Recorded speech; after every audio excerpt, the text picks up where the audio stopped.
You know, I think that a lot of you traveled and you got to Abbey Road, and I think it was important for Brooke and KJ. She says that we grew up as carnies, and so I'm glad she finally got to see, you all got to see the carnival of Abbey Road on the river. We've been doing it for a lot of years, a lot of events, and congratulations to Gary and Abbey Road, and thanks for coming to the event. Brooke and KJ, great job, congratulations. Gary, just keep holding it together. A couple more hours, you're doing it. So I'm Craig, I'm Brooke's first cousin. We grew up in Cleveland together. You know, I think that the first thing that you know about Brooke is everybody knows she's an only child. And she's the child of Gary and Susan. And the thing is, growing up as an only child, she really was probably the furthest thing from an only child.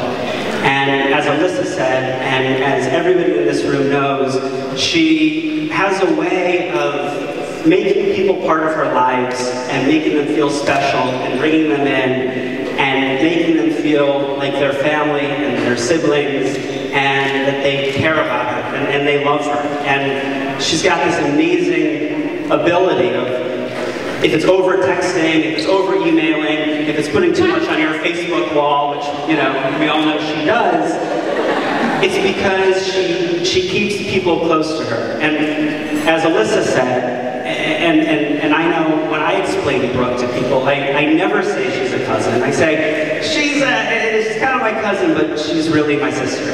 And I think growing up, Jason would say the same, and the Brooks we visited, and she overcompensated for being an only child, made us all, as she always does, feel special and important and loved. And she's created this network of people who love her. And so that's the first thing to know about Brooke. The second thing, and I have a list, is we all know she's a little eccentric. She's a little odd. She's got a couple habits that, yeah, you know, might drive you crazy. You might like that. God bless you. So, just to name a few, and you can all add to them later, I don't know if you realize, but Brooke rarely eats anything that isn't covered in spray butter, ketchup, or Splenda. She actually makes a wish at 11:11 twice a day and created a religion around it. If you bump her on one arm, I don't know if you know this, but you actually have to bump her on the other arm to even the whole thing out, or she'll be uncomfortable.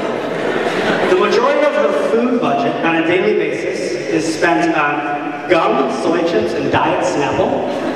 She carries around little plastic coffee straws, which she doesn't throw out, but reuses the next time she drinks coffee. And I think it has something to do with keeping her teeth white. I don't know. She opens and closes her pores multiple times a day. And she has an obsession with popping anything that can be grown on the human body. She has to change everything she orders on the menu. She's late, she's stubborn, she wears pajamas and sweatpants out of the house. Her hair is usually wet, and it can drive you pretty nuts. So here's kind of where KJ fits into all of this. First of all, the room of people here who love Brooke and consider her family and a sister and siblings have loved KJ too. And he came into a group that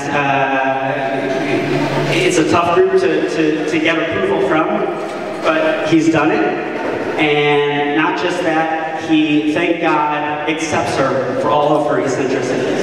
So,